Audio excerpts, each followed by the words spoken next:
उसे पता चला कि उसकी जिंदगी के अभी 80 साल बाकी है, तो वह 100 मीटर की ऊंचाई से कूद गया और सीधा एक ट्रक पर आकर गिरा। इस बार उसने ऊंचाई बढ़ाकर 10,000 मीटर कर दी, लेकिन नीचे गिरते वक्त एक हवाई जहाज ने उसे पकड़ लिया। दोस्तों के उकसावे में आकर उसने भी मौत की भविष्यवाणी करने वाला ऐप डाउनलोड कर लिया। मेरे पास सिर्फ 3 घंटे बचे हैं। शुरुआत में किसी ने इसे गंभीरता से नहीं लिया, लेकिन उन्हें अंदाजा नहीं था कि इस ऐप का डेवलपर खुद मौत है। पार्टी खत्म होने के बाद आने वाले खतरे को महसूस करते हुए उसने अपने बॉयफ्रेंड की कार में बैठने से मना कर दिया, लेकिन कुछ देर बाद ही उसका फोन बज उठा। मैसेज था, उसने यूजर एग्रीमेंट तोड़ दिया है। उसने घबराकर ऐप खोला और देखा कि अब सिर्फ 7 मिनट बचे हैं। कोर्टनी घबरा गई।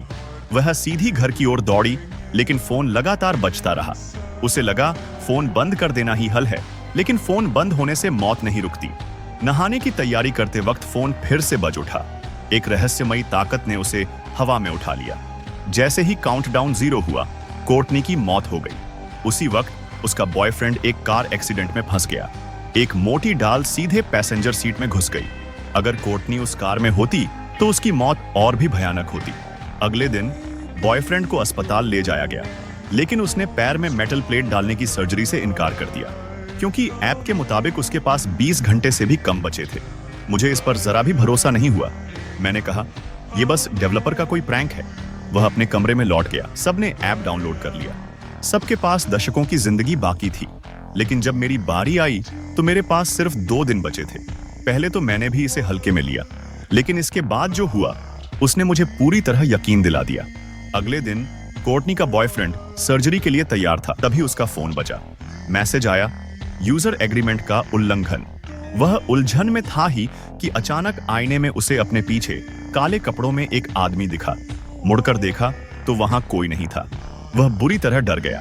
सीढ़ियों की तरफ भागा और दरवाजा बंद करके खतरे से बचने की कोशिश की, लेकिन मौत से बचा नहीं जा सकता। उसने बाहर निकलने की कोशिश की, लेकिन दरवाजा लॉक था। बेबस खड़े खड़े उसे ऊपर से कदमों की आवाज आई। वह उसकी मरी हुई गर्लफ्रेंड थी। जब मुझे यह सब पता चला तो मैं कांप गया। सच्चाई पक्की करने के लिए मैं कमरे में गया और उसका फोन उठाया, लेकिन उसमें पासवर्ड था। मुझे उसकी लाश घसीटकर बाहर लानी पड़ी। फिंगरप्रिंट से अनलॉक करने की कोशिश की, पर नाकाम रहा। आखिर में मैंने जबरदस्ती उसकी आंखें खोली और फेस रिकॉग्निशन से फोन अनलॉक किया। ऐप पर समय पहले ही 0 हो चुका था। अब मुझे पूरा यकीन हो गया कि ऐप बिल्कुल असली है। मैंने तुरंत अपने पिता को फोन किया और मां की कब्र पर जाने का वीकेंड प्लान कैंसिल कर दिया, क्योंकि काउंटडाउन के मुताबिक वही दिन मेरी मौत का था। लेकिन जैसे ही मैं काम पर जाने वाला था, मेरा फोन बज उठा।